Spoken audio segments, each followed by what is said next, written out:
Hello friends, welcome to our channel. और हम बात करने वाले हैं फर्स्ट सोर्स सॉल्यूशन के बारे में, जिसकी लेटेस्ट क्लोजिंग प्राइस है 124.15 पे। ये आउटसोर्स सर्विसेज सेक्टर से बिलोंग करते हैं। पीई रेशियो है इसका 24.19 का, जो कम है। इसके सेक्टर पी से जो है 38.37 पे। फाइनेंशियल्स की बात करते हैं तो 2018 से लेकर 2021 तक टोटल रेवेन्यू जो है वो कंटिन्यूसली यहाँ पे इंप्रूवमेंट दिखाई है। एबिटा भी यहाँ पे इसका बहुत अच्छे से बढ़ते हुए नजर आया है। नेट इनकम यहाँ पे 326 से बढ़कर हो गई है 361 करोड़, और ईपीएस जो है 4.77 से बढ़कर हो गया है 5.20। मतलब कंपनी जो है वो ईयर ऑन ईयर बेसिस पे बहुत ही अच्छा यहाँ पे परफॉर्म करते हुए दिखाई दे रही है। शेयर होल्डिंग पैटर्न की अगर हम बात करें तो यहाँ पे 53.66% की प्रोमोटर की हिस्सेदारी है। Mutual fund 12.95%, DII 1.83%, foreign institution 9.60 और रिटेल इन्वेस्टर यहाँ पे 21.97% की हिस्सेदारी लेकर चल रहे हैं। प्रोमोटर का यहाँ पे प्लेस नहीं दिखाई दे रहा है, जो कि बहुत अच्छी बात है।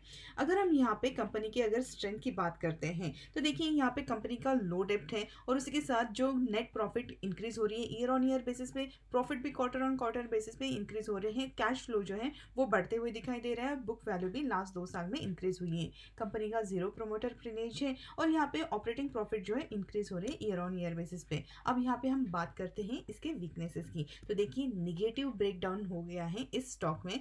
नेट कैश फ्लो यहाँ पे डिक्लाइन बता रहे हैं, और वीक मोमेंटम है इसके प्राइस में। रिटर्न रेशियोज की अगर हम बात करते हैं तो यहाँ पे आरओई जो है 12.92% है, आरओसीई 17.47 है, और आरओए जो है 7.48 है। लास्ट के कंपेरिजन से अगर हम करें तो आरओसीई में यहाँ पे इंक्रीज हुई है, बाकी तो ऑलमोस्ट उसके सिमिलर ही है पिछले साल के कंपेरिजन में। अब यहाँ पे हम बात करते हैं ब्रोकरेजेस की, तो यहाँ पे जो आईसीआईसीआई डायरेक्ट है, इन्होंने यहाँ पे होल्ड की रिकमेंडेशन दी है, और टारगेट जो बताया वो बताया 162 का। तो इसके रीजन में इन्होंने यहाँ पे बताया कि ये जो कंपनी है ये बिजनेस करती है बीएफएसआई, कम्युनिकेशन, मीडिया टेक और हेल्थ केयर में, और कंपनी के जो 70% के जो रेवेन्यू है यूएस से जनरेट होते हैं, और 29% के रेवेन्यू यूके से जनरेट होते हैं। यहाँ पे कंपनी के 150 प्लस क्लाइंट्स है, इंक्लूडिंग 17 फॉर्च्यून 500 कंपनीज, 9 एफटीएसी 100 कंपनीज, और कंपनी के 27,398 एम्प्लॉयज है अक्रॉस यूएस, यूके, इंडिया और फिलीपींस। तो इसी के चलते हुए उन्होंने यहाँ पे होल्ड का रेटिंग दिया है, और यहाँ पे उन्होंने टारगेट जो बताया है वो दिया है 162 का। अब हम यहाँ पे बात करते हैं दूसरे ब्रोकरेजेस की, जो है बीएल रिसर्च ब्यूरो। तो उन्होंने यहाँ पे सेल का रेटिंग दिया है। यहाँ पे जब उन्होंने सेल का रेटिंग दिया था तब इसकी जो प्राइस थी वो थी 132.6, और यहाँ पे उन्होंने कहा है कि जिन्होंने शॉर्ट पोजीशन ली है उन्होंने यहाँ पे एग्जिट करना है 114 पे। तो इनके हिसाब से ये जो स्टॉक है ये यहाँ पे कंटिन्यूसली डाउन ट्रेंड में है। फिबोनाची जो सीरीज है उसकी 50% के जो यहाँ पे सपोर्ट था वो भी उसने ब्रेक कर दिया है। तो इनका अगर कहना माने तो ये 125 के जो लेवल है ये भी ब्रेक करके नीचे की तरफ मतलब 105 के लेवल भी दिखा सकता है, और 105 पे यहाँ पे फिबोनाची रिट्रेसमेंट का सपोर्ट है जो है 61.8% का। तो यहाँ पे 105 के लेवल भी दिखा सकता है, ऐसा इनका मानना है।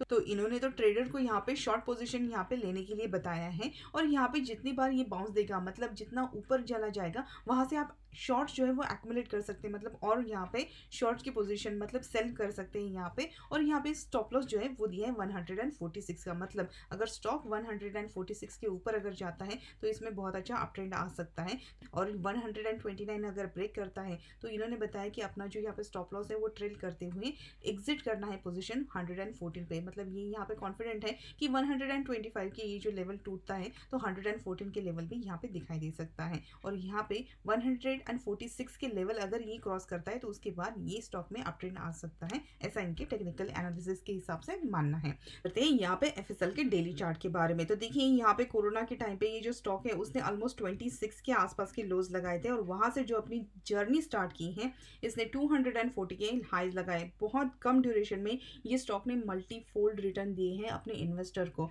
और जिन स्टॉक में यहाँ पे इतनी तेजी कम ड्यूरेशन में आती है, यहाँ पे करेक्शन ज़्यादा नहीं हुआ है, छोटे बहुत हल्के फुल्के यहाँ पे इसने स्टॉप लेते हुए जो अपनी कंटिन्यूस जर्नी दिखाई है 20 मूविंग एवरेज का सपोर्ट लेते हुए बहुत जल्दी ये ऊपर गया है। तो इन स्टॉक में जब करेक्शन आता है तो वो भी बहुत तेज़ी से आता है, और जैसे कि अभी यहाँ पे हो रहा है ये जो स्टॉक है ये नीचे की तरफ ही ट्रेंड जो अपना है दिखा रहा है।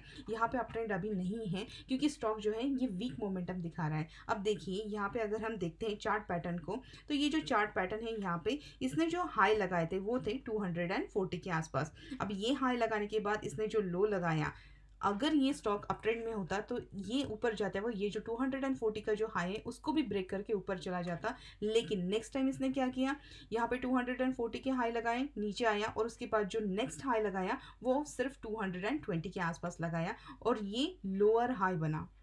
यहाँ पे हाई है लेकिन लो बनने के बाद यहाँ पे लोअर हाई बना और ये जो हमारा लो है इसको ब्रेक किया उसने और यहाँ पे 150 के आसपास का लो बनाया। मतलब ये पहला लो, उसके बाद और नीचे और नीचे और नीचे। अगर हम हाई की बात करेंगे तो ये सबसे ऊपर का हाई, फिर लो हाई और इसके बाद अगर ये यहाँ पे भी बाउंस देता है तो भी यहाँ पे बन जाएगा लो हाई। मतलब ये बना रहा है लोअर लो और लोअर हाई। और ये जो जिगजैग पोजीशन में यहाँ पे जा रहा है ये डाउन ट्रेंड मूवमेंट दिखा रहा है। स्टॉक में अभी यहाँ पे स्ट्रेंथ नहीं है, तो अभी हमें क्या करना चाहिए। तो देखिए स्टॉक जो है यहाँ पे सीधे नीचे नहीं जा रहा है, ये बाउंस दे रहा है। तो अगर यहाँ पे आपकी पोजीशन 150 या 60 के आसपास है तो अगर यहाँ पे आपको एक बाउंस मिलता है तो इस बाउंस पे आप निकल जाइएगा, क्योंकि यहाँ पे ये जो रेजिस्टेंस ट्रेंड लाइन बनाई है, जब तक ये स्टॉक रेजिस्टेंस ट्रेंड लाइन को यहाँ पे ब्रेक करके सस्टेन नहीं करता तब तक ये स्टॉक में अप ट्रेंड आना थोड़ा मुश्किल होता है। तो यहाँ पे अगर आपको कोई बाउंस मिलता है 150-60 के आसपास अगर आपकी पोजीशन है तो आप यहाँ पे बाउंस पे निकल सकते हैं। अब लेकिन जब अगर आपकी कोई पोजीशन यहाँ पे 220 के आसपास है तो देखिए जब भी किसी स्टॉक में ऐसा यहाँ पे अगर डबल टॉप फॉर्मेशन होता है और ये जो नेक लाइन है इसका अगर ब्रेकडाउन होते हुए दिखाई देता है तो ऐसे स्टॉक से निकल जाना ही अच्छा होता है, क्योंकि जो स्टॉक है फिर उसके बाद जो करेक्शन होता है वो बहुत नीचे की तरफ चला जाता है। स्टॉक जो है कभी भी सीधा नीचे नहीं जाता, तो जब भी कभी बाउंस मिलता है तो ऐसे बाउंस पे मतलब इस लेवल पे निकल जाना ही बेटर रहता है, क्योंकि ये जो हमारा यहाँ पे सपोर्ट था वो सपोर्ट ब्रेक करने के बाद यहाँ पे यही सपोर्ट फिर रेजिस्टेंस का काम करने लगता है और यहाँ से फिर से जो सेलर्स होते हैं वो हावी हो जाते हैं और स्टॉक को नीचे की तरफ खींच के लेके जाते हैं। तो इसीलिए ध्यान दीजिएगा किसी भी स्टॉक में जब डबल टॉप बनता है तो ये डबल टॉप होने के बाद यहाँ पे अगर हमारा नेक लाइन मतलब जो हमारा सपोर्ट है ये ब्रेक होने के बाद जैसे आपको बाउंस मिलता है वो उस बाउंस पे निकल जाना बेहतर होता है, जिससे आप बच सकते हैं कि होने वाले फ्यूचर लॉस से।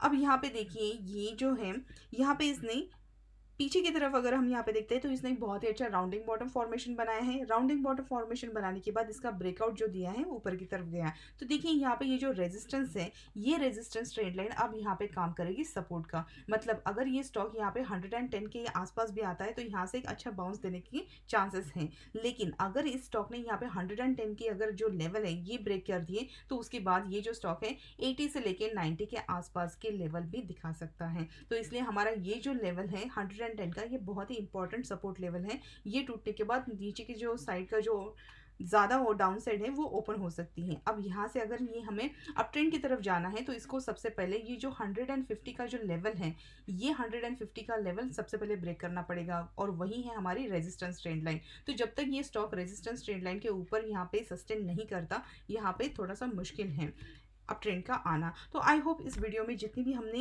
इन्फॉर्मेशन शेयर की है आपके लिए हेल्पफुल ज़रूर रही होगी। अगर आपका व्यू मेरे व्यू से थोड़ा अलग है हमें कमेंट सेक्शन में ज़रूर बताइएगा। अगर ये वीडियो आपको पसंद आया तो चैनल पे सब्सक्राइब करके बेल आइकन दबाना मत भूलिएगा और मिलते हैं हमारे अगले वीडियो में। Thank you so much.